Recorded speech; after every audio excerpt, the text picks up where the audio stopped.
Morning, good afternoon, good evening, whenever this is hitting your ear holes. I hope that it is good. And I think that we'd be doing a disservice to ourselves and our audience if we weren't tweaking it every time. You gotta make it better, baby. Hey, look at the Cruise Habit logo. Oh, no, wait, it's here. That's what I'm doing like half the time in that podcast. And I've now shined a light on it by the end of the second episode. And I was like, I'm never going to get this right, guys. This is just going to be a fix. If you want to mess with us and just pick some weird random ass currency for your Patreon, I'm sure we lose money on the translation of the currency, but we don't mind. If you're looking at me with the same blank stare as the words coming out of my mouth. So I believe that money that you take into the casino is a cover charge. So we're schizophrenic and just talking to ourselves. See a little bit behind the scenes. You see me, hear me learn about this in real time. Yeah, because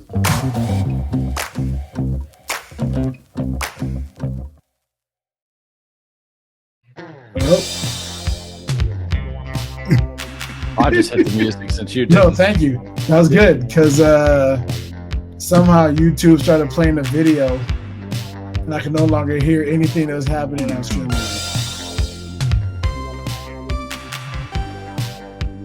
I'm live streaming. Yeah.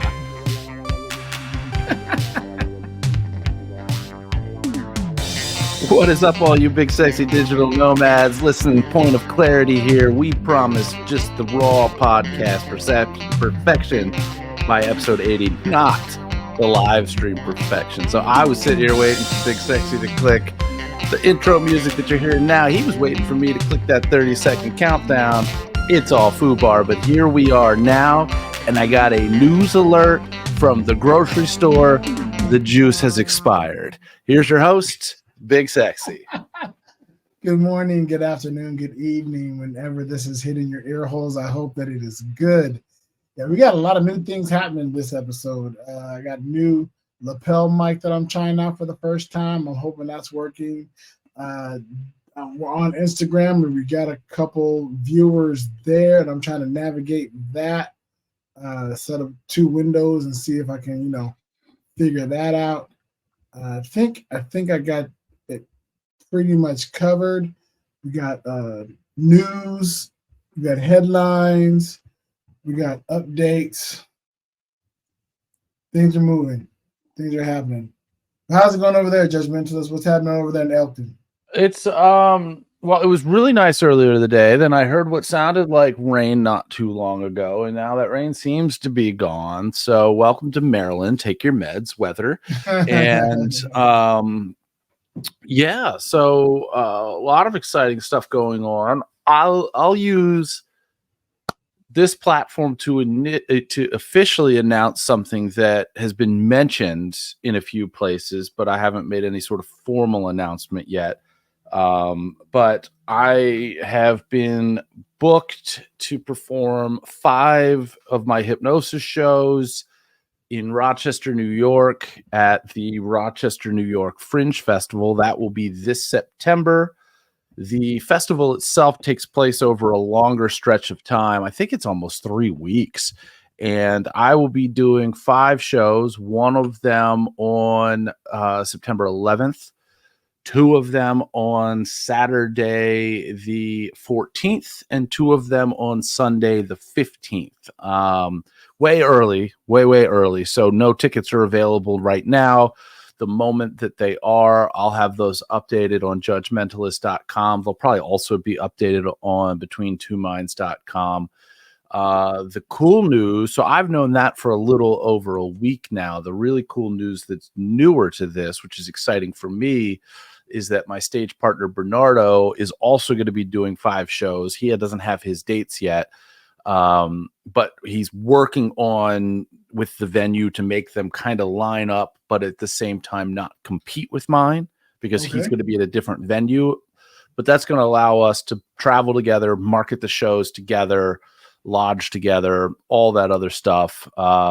Do all the things together. Do all of the things, even though we have to split the show, because most of the Fringe Festival applications that we have done have a pretty hard cap on the shows being no more than 60 minutes long. Oh, So gotcha. we You can't. guys run a 90-minute show. It's a 90-minute show, and we really, I mean, if somebody said you got to cut this down, 75 is probably the shortest that we could do, and we're not doing much of an intermission. So we've done this for a couple of different fringe festivals where we've applied and split the shows.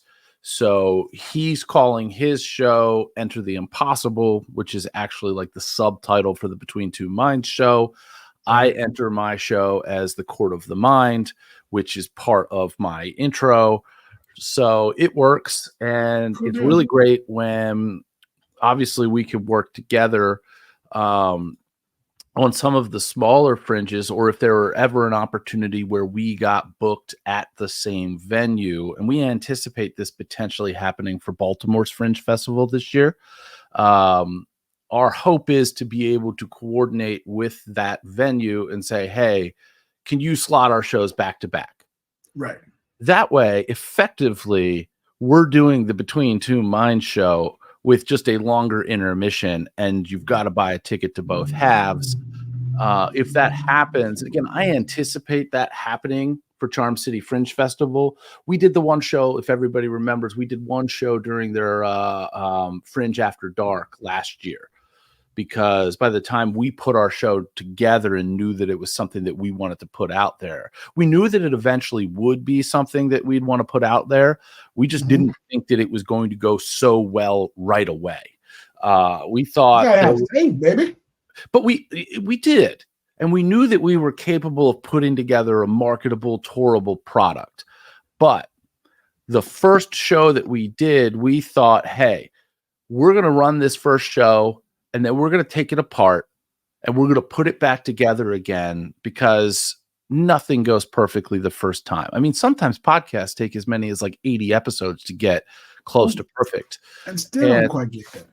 Yeah. But really get close. I get it. Yeah. So, you know, we knew that we were going to put something solid together because both of us have performing experience and we knew what we were doing and everything like that. But we didn't think that we'd be as close to a marketable product after that, you know, in that first show. I mean, so much so to the point where we owned the betweentwominds.com web domain, but had not yet set up a website because we didn't think we needed one right away, because we didn't think that we were going to have a, hey, let's put this out there product after the first show. We thought, hey, we're going to do like 4 or 5 of these shows. We're going to tweak a whole bunch of stuff every time. And that's not to say that we don't tweak things after every show, because we absolutely do. We have refined and are working on it after every single show. Hey, we got to tweak this or tweak that, or it'd be better if you did this, or, oh, I have an idea for you. That stuff happens after every single show, and it probably will for the next 100 shows. And I think that we'd be doing a disservice to ourselves and our audience if we weren't tweaking it every time. You got to make it better, baby. But the course corrections that we're making are not as significant as we thought they'd be coming out of the gate.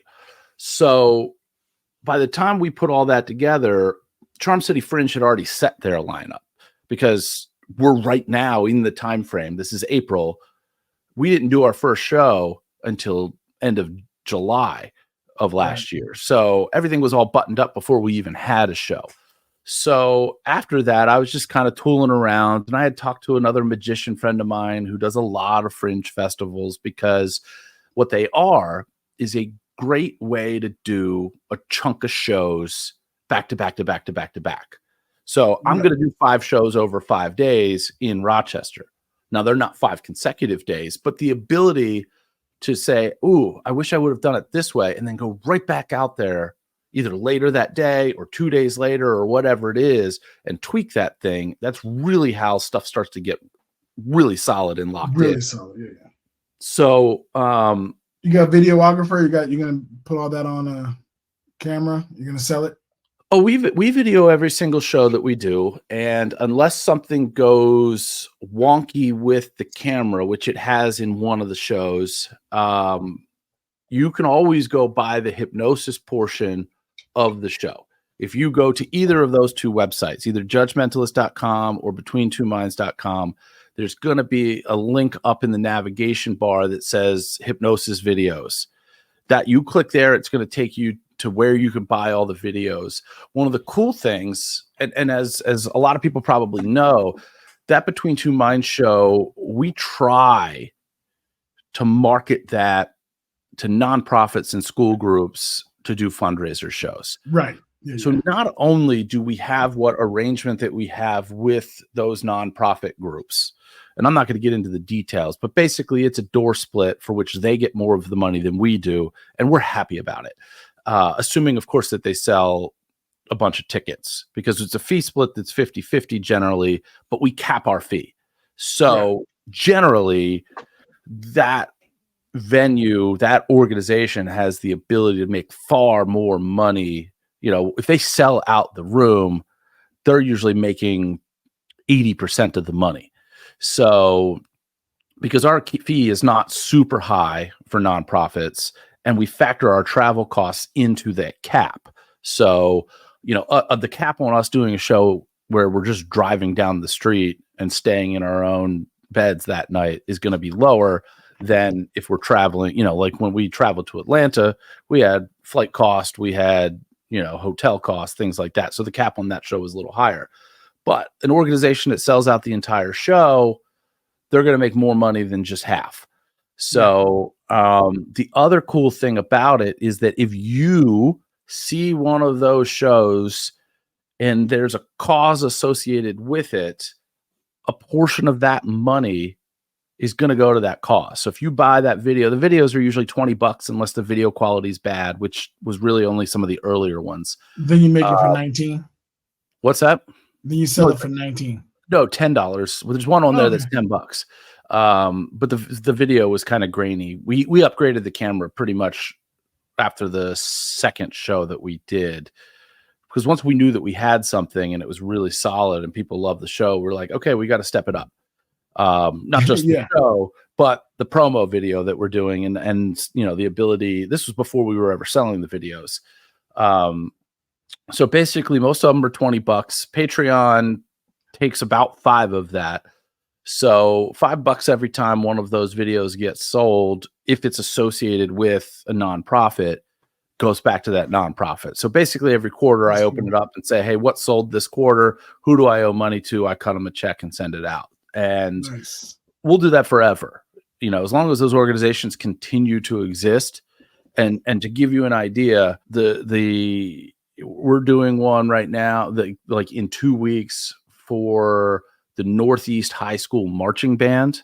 I doubt they're going to stop having a marching band at any point in time. We've done one for the Boys and Girls Club. That's not going anywhere. You know, the only one that we have coming up that probably won't have the ability for us to give money into perpetuity forever is we're doing a cause show for somebody who has stage 4 cervical cancer in June.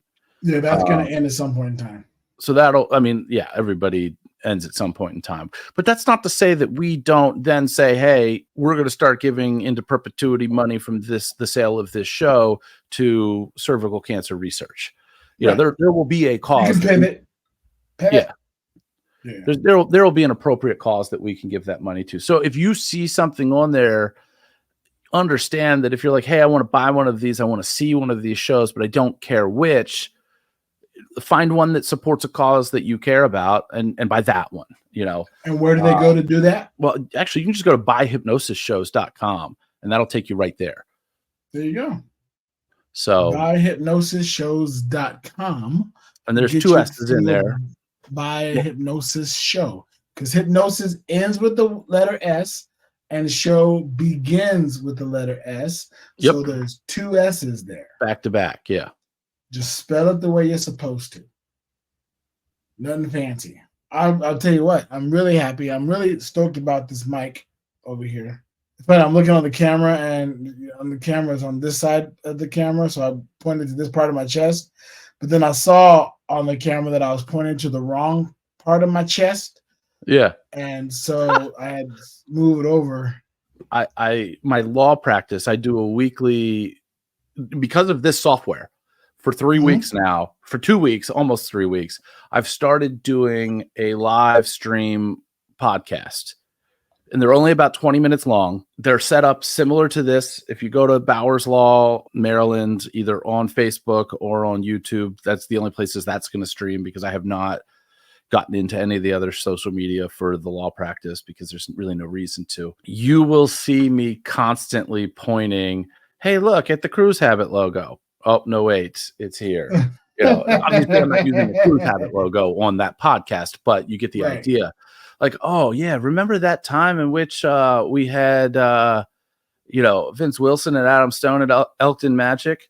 No, it's here. That's what I'm doing like half the time in that podcast, and I've now shined a light on it by the end of the second episode, and I was like, I'm never going to get this right, guys. This is just going to be a bit. So it's just going to be get ready for it. I'm going to go. Oh, it's over. Oh, it's over here. The only one that I know that I can do is the M in Nomad is right there. Right. Just because like the eye is right, it's just right in the middle of my body. There is no left and right. So, Yep, exactly. Yeah, so I'm excited. Yesterday I had to film myself teaching line dance course because I'm supposed to start teaching a line dance class here shortly. So the organizer and owner of the company, Heart and Soul Line Dance, shout out to Heart and Soul Line Dance, asked me to send them video of me teaching a class. And so I just did a video of me teaching my camera how to do line dance. And then I sent them a video of me actually doing the line dance with a group on Virgin Voyages, because I did teach the dance on the cruise ship on the line over. Right, I taught a couple of line dance classes on the way to Spain. And so I found those videos, and so I went to iMovie, put them together, made a little promo video of me teaching the dance and then showing the dance being done. So fingers crossed that goes through quickly, and then I'm starting to teach line dancing class, because as soon as we get back to Spain, I'm going to start teaching line dance classes, and I'm going to teach Mahjong to folks who don't know it already, and I'm going to teach improv. Question for you. Yes, sir. I think I know the answer and the impossibility of this with the improv, obviously, but would it make sense? Would it translate the teaching of Mahjong, if you video it, and obviously the teaching of the line dancing, to make that available for people to purchase and download? And I know the improv is just so maybe the line dancing, Mahjong, possibly. I'd have to rework. What I have to do is I have to have, next time I teach somebody, I'll have Nilla or somebody film me teaching, and then I'll look at the video and see if it translates over video. Yeah. Because if so, then that's a great way to set that up. If people want to learn Mahjong, I'd be happy to teach you. I'm apparently a good teacher because people that I have taught other people. That's my claim to fame. That's a pretty good litmus test there, I'd say. Yeah. And I mentioned this, and I have no idea if there's a market for other things like this, but I get random people from random places that I don't recognize. And I know some of this I know because of the currency that they're purchasing something with. So I'm kind of extrapolating that, if they're using a New Zealand currency, they're probably from New Zealand purchasing. Good guess. Purchasing the hypnosis videos. So I know they're not just people. Like, I promote it to people. I said, hey, if you're interested in seeing this and buying this, come see me afterwards. I'll give you the information on where to find it. So I tell people in the show, and I get people that come up to me and they want that information. So I give that to them. So I know that some people are buying it because they were at the show and they want to support it. But, and then there's also people like, I'll give Lee Popsicle a shout out because he reached out to me and decided that he wanted to support that the Patreon that it's associated with. And I guess that no matter where you're from, when you're doing a Patreon, you must have a drop down to be able to select the currency you wish to support Patreon in. That is possible. No matter where you are. No matter where you are. So, and I'm sure that he won't care that I'm calling him out for this because it's not really negative, but Lee Popsicle is a supporter of my Between Two Minds behind the scenes Patreon in Swedish currency.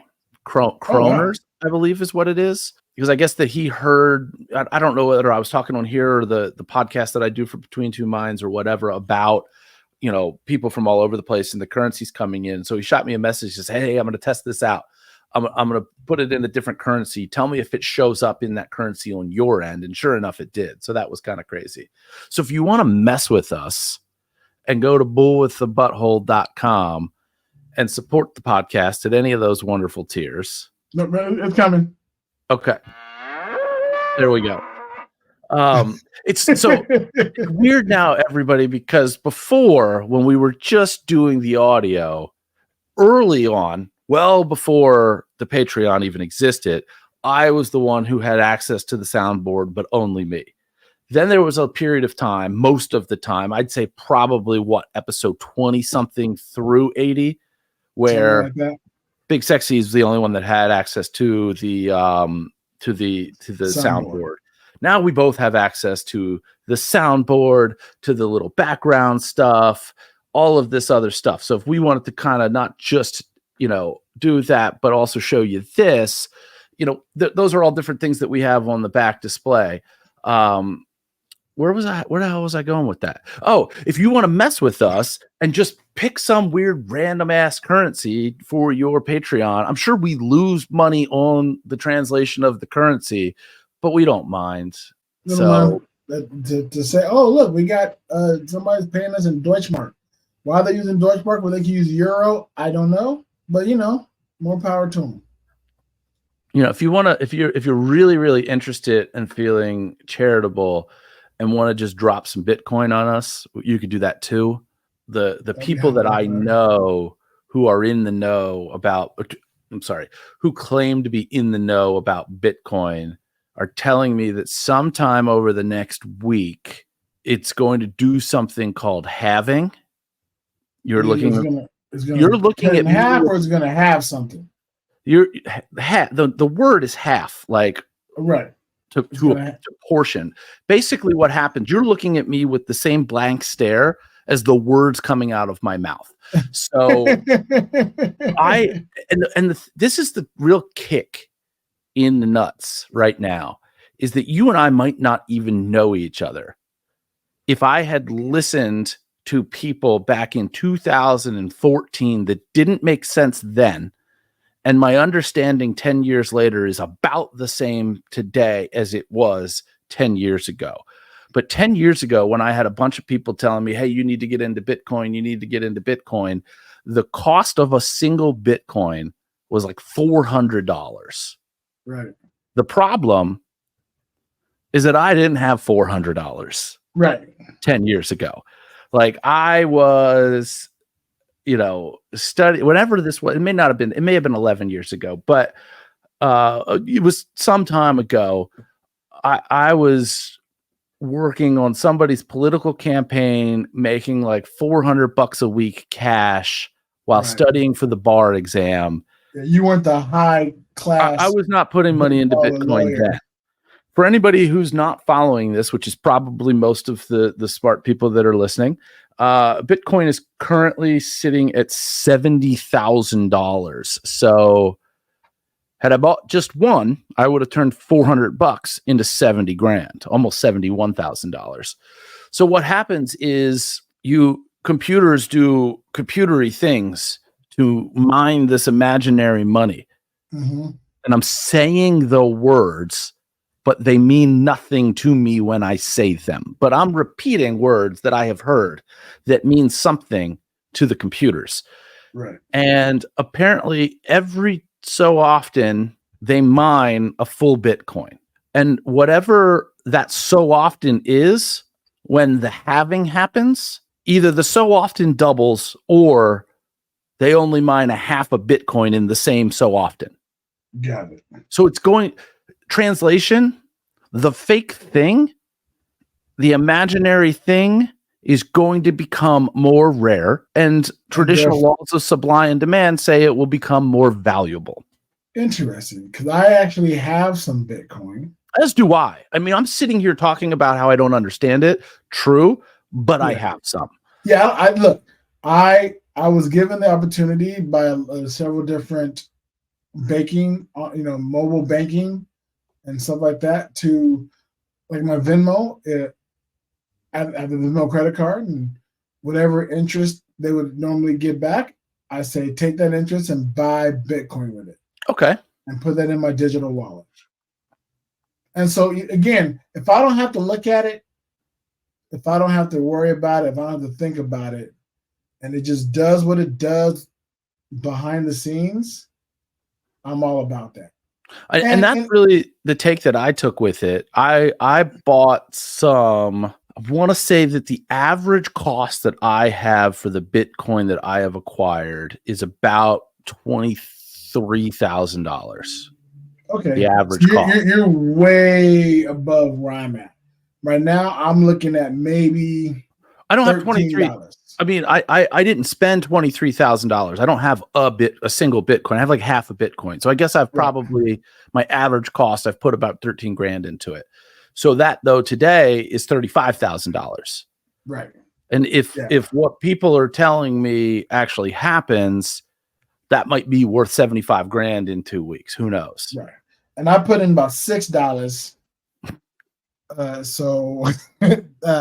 And now it's up to like 25, 26, which is tremendous. Like, which is great. Percentage wise, I'm rolling with some. That's all that matters, Yeah. So maybe the halving it'll go up to maybe I have $65 by the time it's all said and done. That'd be pretty kick ass. Hallelujah! I enjoy that. Do you do the stock market? Are you in?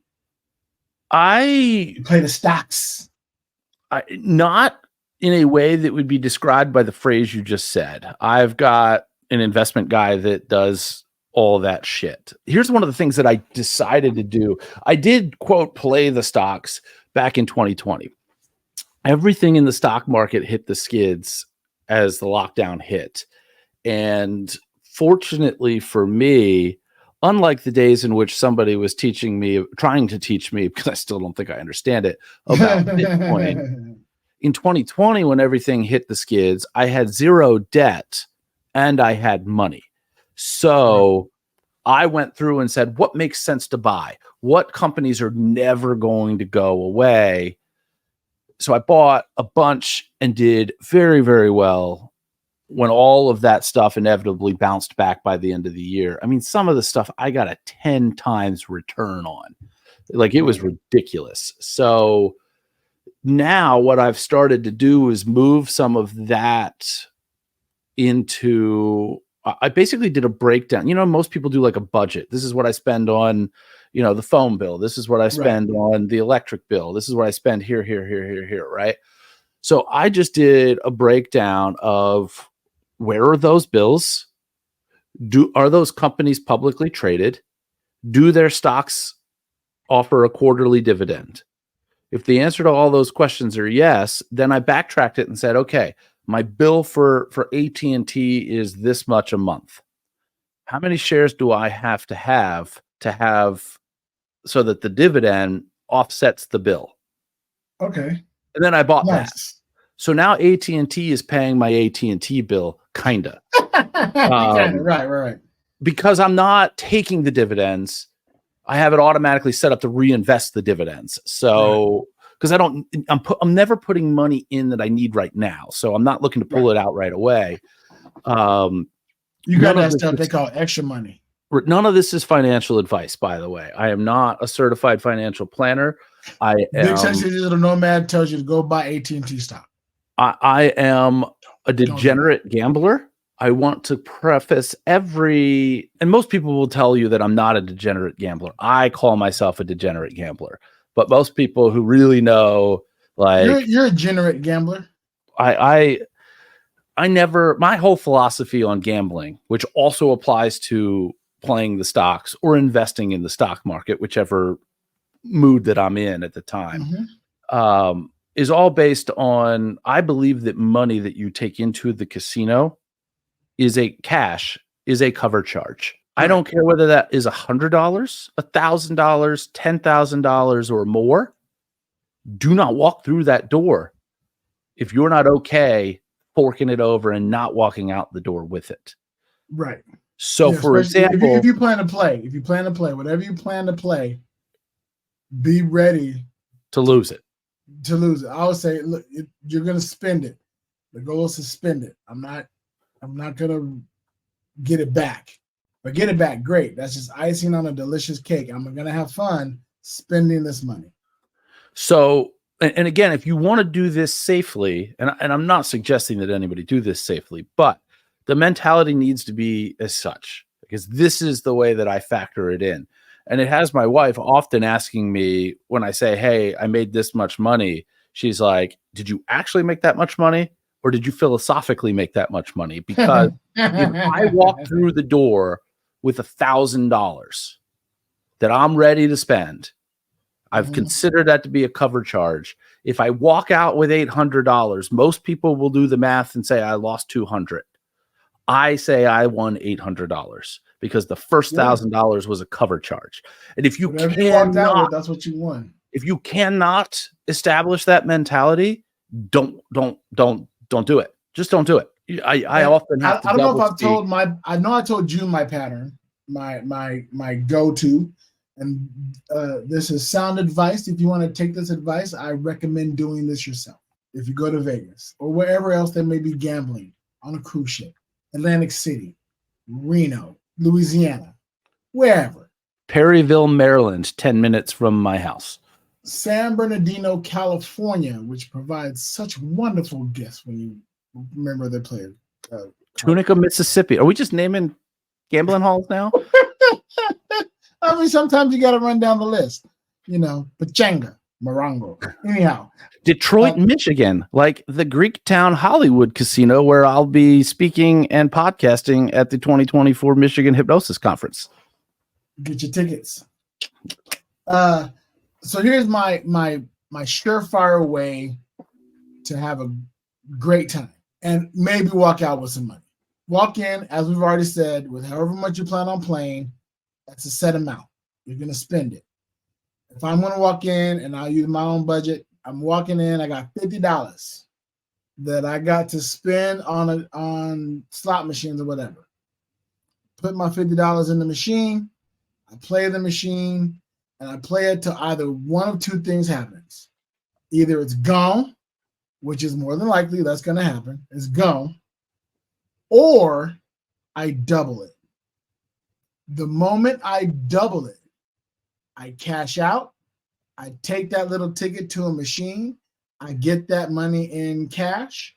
I put half of that money in my wallet, and I take so your original $50, basically. I put whatever I cash out in.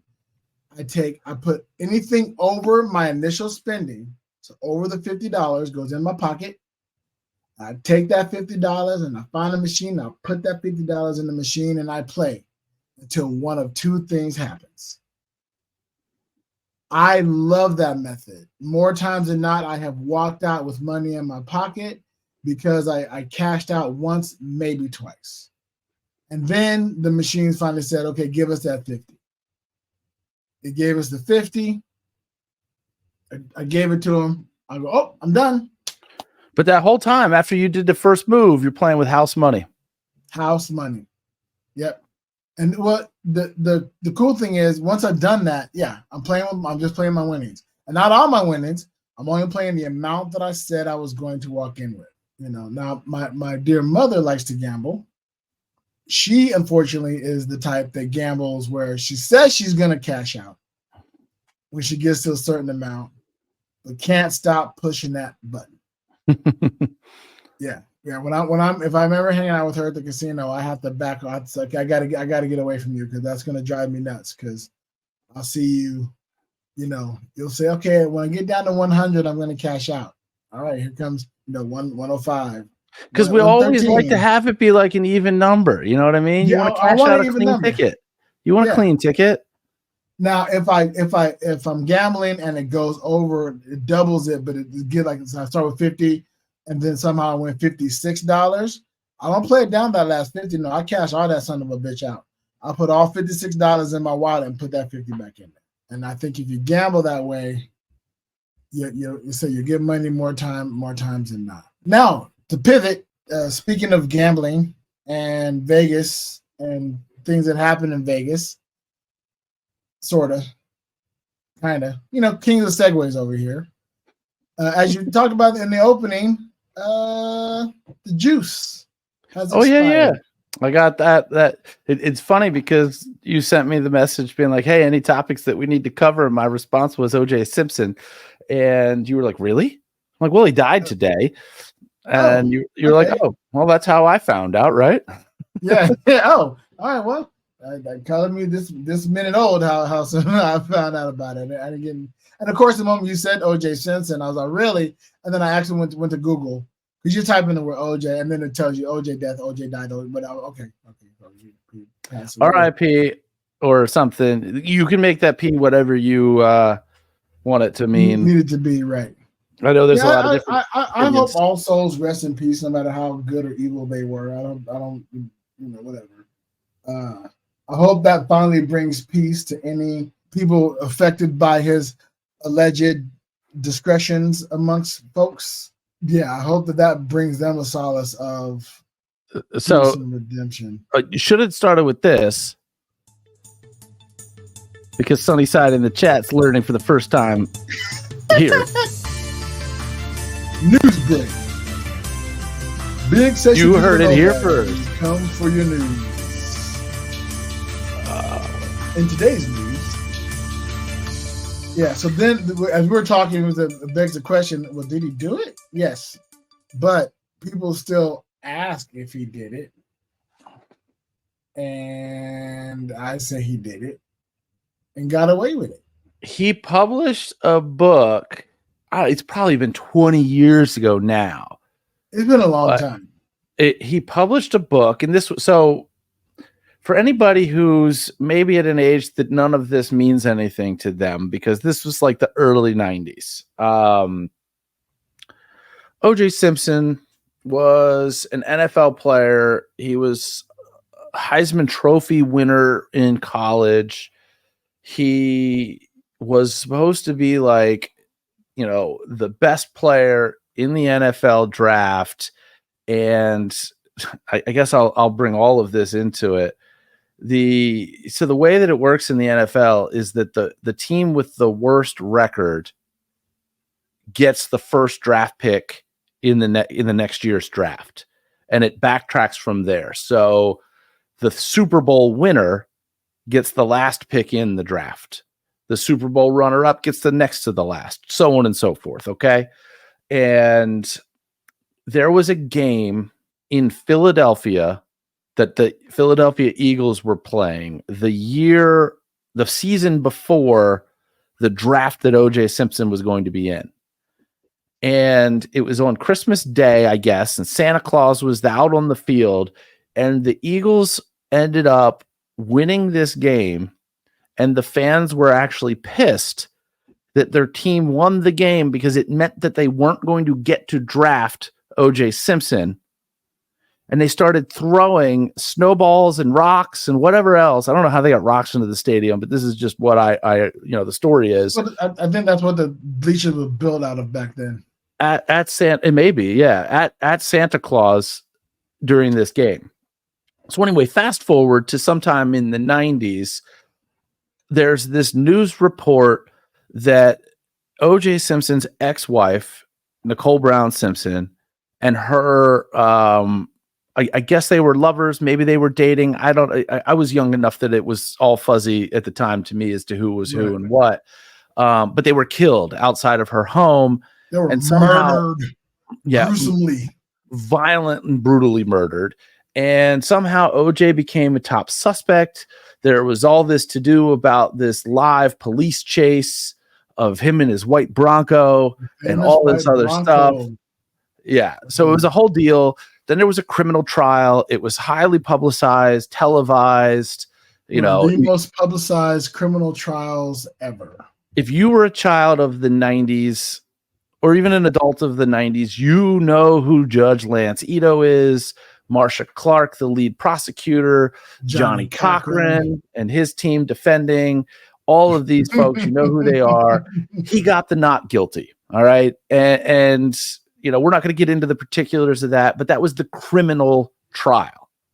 That was the one that would have sent him to prison if he were found guilty. Right. The Goldman family. Don't fit, you must acquit. Exactly. So Nicole Brown Simpson's, co-decedent, Ron Goldman, his family decided to file a civil lawsuit, which is money damages. We're suing. The award is money. Sued O.J. Simpson for being responsible for the deaths, specifically for Ron Goldman's death. I don't know that lawsuit had anything to do with Nicole Brown Simpson. They would not have had standing to bring it. This is not a legal podcast. So they won that lawsuit. I don't know the particulars of it, but I guess it was for a lot of money. So he had to sell a bunch of shit. He sold his Heisman Trophy and a bunch of other memorabilia. And I think at some point in time, that was him not having the money that he once had to do with him publishing this book that was entitled If I Did It. Confessions of the Killer. But that's sometimes 2007, September 3rd, 2007. So if you go and you look at the cover of the book, you almost can't see, because of the color of it, the word if. No, it's actually the word if is written inside the letter I. I did it. Yes, you cannot see it at all. So if you were to like see this book on a bookshelf, just browsing by and not looking closely, the book is titled I Did It by O.J. Simpson. So I never read the book. I never cared. One thing I do remember having at the time was, and I don't know how I acquired this, but I had this like comic type book that was one of those yellow legal pads. Okay.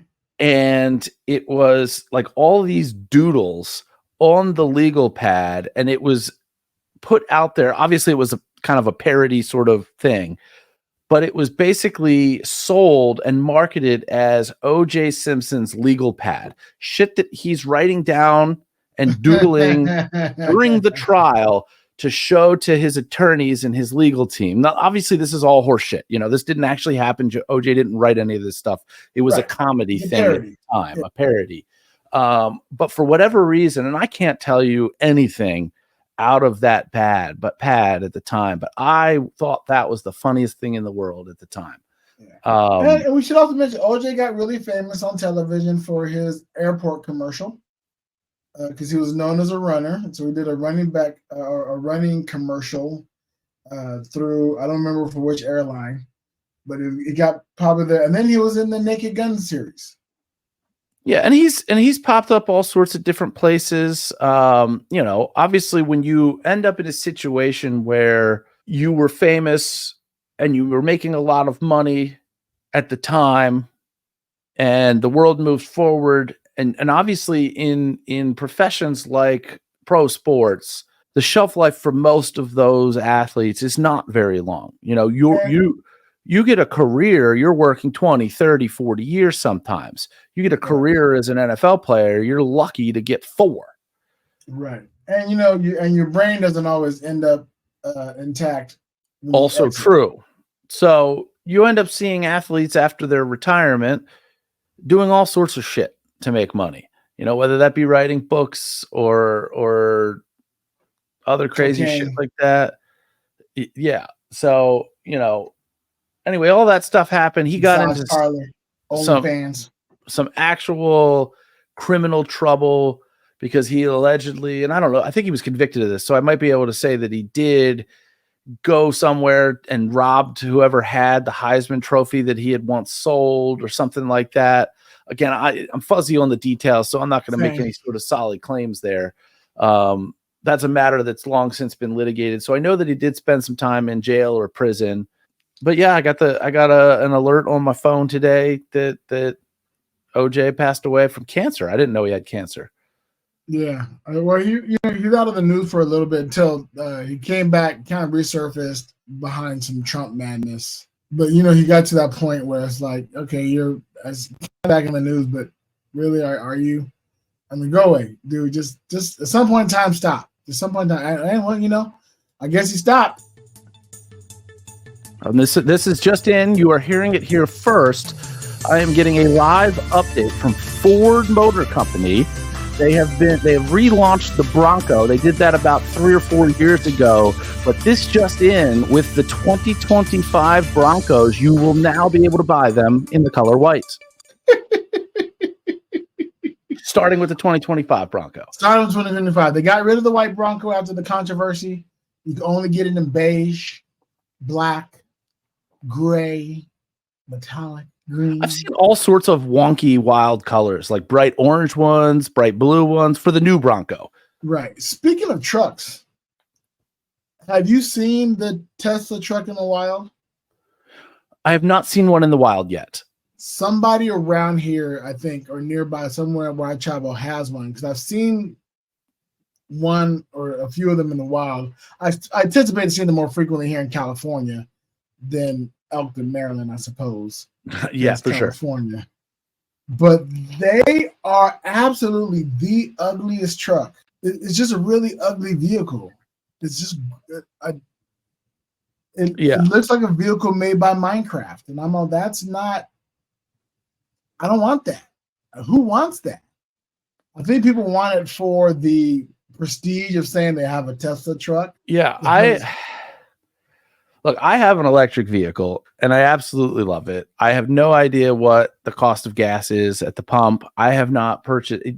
This June will be 3 years of me not buying gas because I've had an electric vehicle.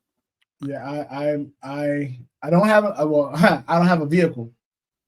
So, but if I got one, I'll get a hybrid. I was having this conversation with my cousin recently. Shout out to Tony, and we had lunch with my uncle and my aunt and my cousin recently. We went to Mimi's Cafe in Moreno Valley, and we're talking about vehicles. And my cousin has a Mercedes SUV, the electric one. And they're talking about it, and I was asking about how, what's the mileage on it, how far can you get on the full charge, how long does it take to charge? It takes about a half hour, 45 minutes to get a full charge or whatever. And I thought, if I got anything, what makes the most sense to me is a hybrid. I want something that is really efficient, but if I'm driving out and about and suddenly I'm out of, electricity and I'm not near a charging station, it can kick over to fuel. So the cool thing, I'll tell you, and I'm not trying to sell you an electric vehicle, and obviously in the digital nomad lifestyle, you're not going to be buying a vehicle for quite some time. But For anybody who's curious about it, I will say that there's definitely a mentality to which you have to get used to, monitoring the mileage, knowing where charging stations are. It's not super expensive to get one installed in your house if you've got the ability to do that. Obviously, if you're renting an apartment or something, then you're not going to be able to do that. But a lot of time, there's a lot of rebates for the install and the equipment. Like when I purchased mine, there was a promotion going on at the time where Volvo actually mailed me the charging station. I just had to pay for somebody to get it installed, but then the state had a rebate. So I submitted all that stuff and then they basically paid for it. So I got the charging station installed for free and everything. So, and then we're right now, we're in the process of having a big array of solar panels installed at the house, not on the roof, but out in the backyard. And the things are huge, like the support on the beams. Bowers estate. On the Bowers estate, as RJ Owens would call it. The support beams are up. The panels are coming in like 2 weeks or something like that. So we'll be at home almost completely off the grid, so to speak, by the time I go to Egypt, which is a month from today. Ooh. At the time of recording. So we got to figure out. I know we've got some bank episodes in the can, but yeah, I think that 1 or 2. We'll have to figure out a couple more. Maybe we'll have to stack some extra episodes as well, just so that we don't. I mean, I'm only going to be gone one drop week, So Right. it's not going to be that big of an issue. But I might be lagged as hell. Yeah, you may need some recovery time when you. Yeah, I may need a little recovery time coming back. But yeah, mid-May, we're not going to probably end up doing live episodes. Or who knows, maybe Big Sexy does a live interview around the time that we normally do them. Who knows? It's possible. Yeah, I mean, that's highly possible. I'm really looking forward to. Again, I got these new mics. I'm really looking forward to. I got 2 of them, so I want to see how that works. You correct me if I'm wrong, but you are not going to Scoop Fest, correct? Oh, okay. No. The short answer is no. Okay. The long answer is I was, then I wasn't, then I might be able to, then that's not going to work. To no, I'm not going to go. To off. Okay, so I'm going to go to Vegas at this time. To man, I wish I was really going for Scoop Fest because now I could go. Now the timing works where I could go, but we already have another time set and booked. Gotcha. So the short answer is no. While I would love to be at Scoop Fest, I have the invitation to go to Scoop Fest. I talked to the guys about it. It just wasn't in the cards this year. And what I'm hoping for is that the next time Scoop Fest rolls around, one, of course, that we're all still alive and the world is not burning on fire. And 2, that we are in a place financially where it doesn't matter where I am, what I'm doing, I can take a plane out to Vegas and be there at Scoop Fest. And also the Big Sexy Digital Nomad is such a high, doing so well as a podcast that we're invited as podcast guests to participate in like the podcast trivia and things of that nature. So it looks like the day that's going to be the conflict day for me is the 16th of May. I'm wondering if you could do a live stream, and because if you set this up now, because the time zones will match, I'm pretty sure that no. So that's the update. That's the updated news. We leave Los Angeles May 15th. Oh, okay. At 9 p.m. Oh, so you're going to be traveling and unable to do it as well. Correct. So we definitely have the to live slot at this live slot. Correct. Okay. So we definitely have to, and we won't be getting to Malaga until like 11:30 p.m. on the 16th. With time zones and all that kind of stuff. Yeah. Yeah, that record we'll miss that recording entirely unless we record like that Tuesday beforehand or record afterwards. However, for that episode, I may still live stream. I may do a little live stream from the airport if possible, wherever I'm at. We'll have a 4-hour layover in Charles de Gaulle in France.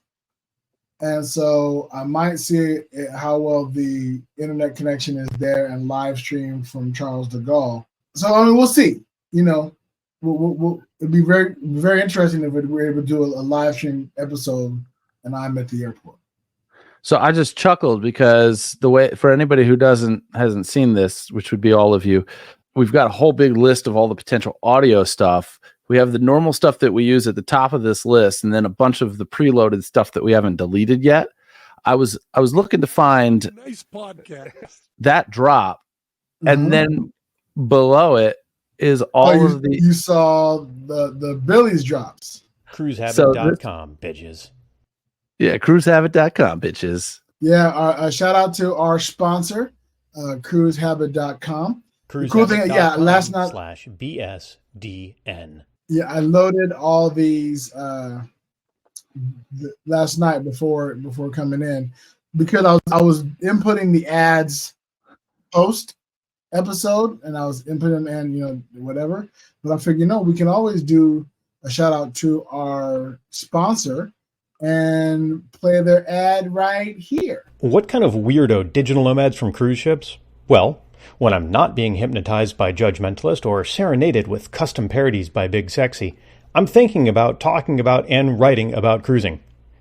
Check out ship tours, cruise tips, and even join us on a group cruise by visiting cruisehabit.com/BSDN. Come talk ship with us. Again, that's cruisehabit.com/BSDN. Thanks for listening. Safe travels. Okay, so sometimes, all right, you hear ads on radio, podcasts, or wherever, and maybe you scratch your head and you think, is this person just reading a line, or do they actually use the product? Okay. Right. And that's the host of the podcast or radio show or what have you. Like if you listen to Penn Sunday School, they used to do ads when they were with the other thing and Matt would talk about the coffee that would be shipped to his house and stuff like that. And I never asked him because who gives a shit? But sometimes, you at least would believe that maybe Matt is actually using the coffee and Penn is actually using the coffee. And I have no reason to believe that they're not. But how often is the advertiser actually listening to the show enough to know how to do an ad like that? Like, that's thumbs up. That's a great ad. I'm hearing it for the first time. Because you haven't. Yeah, our listeners have heard it. If you listen to episode 81, which dropped yesterday, and then they're going to hear it in the upcoming bonus episode this weekend with my friend Estefania. They're going to hear those episodes. Hear the ads dropped and I input it in episodes and whatever. The also cute thing that I don't think I have uploaded here is I have my godsons. I had their mother record them saying safe travels. And what I'll do is I click in. I'm loving this. So listeners, Judge, play the behind the scenes stuff. There we go. It's a little bit behind the scenes. So we're on StreamYard. We're using StreamYard, and I'm actually loving this format much better than the Zencaster we were on before, mainly for being able to upload so many different bits of music and sound drops and things like that. And we get to live stream from it, which is pretty awesome as well. So listeners, if you're liking this format, if you love us going live stream and you like the ability to see us, reach out, shoot us a message, let us know. Be sure to like and subscribe, all those things, so that we know that the engagement is going well and that you're appreciating this format. I'm very happy. So my friend Sunnyside, who is in the chat right now, is my friend from work, my old work at the complaints department way back in the day, and we became friends. And they let me know that they saw the last live episode. That's how I know that Instagram had a chat, and I didn't see the chat. I was completely missing the chat. And yeah. Well, the other thing with the sausage, just so that you know, Big Sexy, looking over on the right, if you look all the way at the bottom where you might respond to a comment in StreamYard, see that little circle that says all? Yes. Click it. And then when somebody like Sunnyside, if you want to respond in the chat, click into the format that matches what they did and say whatever you want to respond, right? And then it doesn't show up 3 times like it was before. Also, right now, if you go to the YouTube channel or the Facebook stream, there's a random hey there from Big Sexy not responding to anybody because the hello from Sunnyside was on Twitch. Got it. So we're schizophrenic and just talking to ourselves unless we select. Now, obviously, for the intro, like the hello, everyone, having that go to all the channels makes a lot of sense. Right. But when you're responding specifically to someone, line it up with whichever way they've delivered the message. See, a little bit behind the scenes, you see me hearing me learn about this in real time. Yeah, because this is what, the 3rd week that we've been using this software? Yeah. It's good stuff. I love it. I'm enjoying it. And I've also used it. I use it for one interview. Tried to use it for another. The person wasn't able to do it. The Taryn interview had to be over Zoom. But I'm really digging this. So we're going to keep this up, guys. enjoy it. Yeah, But yeah. if you want to support the podcast, to help us with things like this and finding good programs and being able to maintain the professional level of this program so we get all the fun things, be sure to go over to bullwiththebutthole.com and go there, join the Patreon. You can join for free, but if you want to support, you can join for as little as $1 a month. But any of the tiers will be highly welcome. We definitely appreciate the support. We'll read out your names. And since it's a regular episode, Judge Mentalist, do you have that list in front of you? Oh, you know that I always have that list in front of me. Oh, well, go ahead. Except for that one time that I didn't. There was that time that I didn't. That was that one time. So wait, hold on. Yeah. Let's see something. Hold on a second.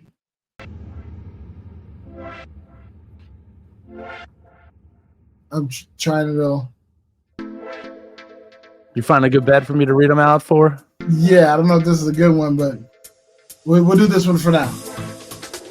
All right, so the following people were really just getting down to the groove of this tune. That's Joshua Tarr, Sebastian Robbins, Lee Popsicle, who's paying us in US dollars on this platform, Michael McKenna, Chris Lowry.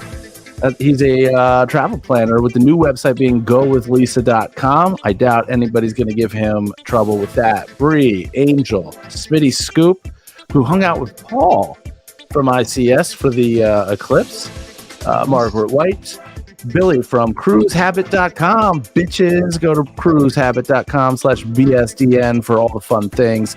Rainbow Dreamcatcher, The Love Podcast, Joe Smith, Tess, Jen, Galen Diggs. This is yours. You know, the one that I can't say yet.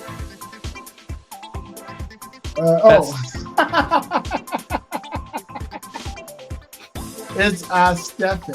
Aesthetics. Aesthetic. Jesus. Who is exacerbated actually reading Jesus. That's not an exasperation. And Scoop Jesus. So thank you guys all for getting down to these great tunes that we are listening to. Maybe you're dancing along. I don't know. That's a hard stop. I thought it would fade out. So up at the top, see the volume bar for background music? The little like diamondy thing will fade it out. Right. So then you click one and while that is hit, when you click it out, it fades out. I got to remember to hit that every single time. Yeah. When it starts, it blanks it out. I got to remember that it blanks it out. Well, y'all, thanks again for tuning in and listening. I hope you enjoyed the show. If you want, don't worry, the recording of this will drop out. And yours truly has begun editing the episodes and doing the promos and trailers for these episodes. If you like that kind of stuff, let me know. Positive feedback keeps me going, motivates me, and really lets me know that my work is appreciated. So I appreciate y'all. And in the meantime,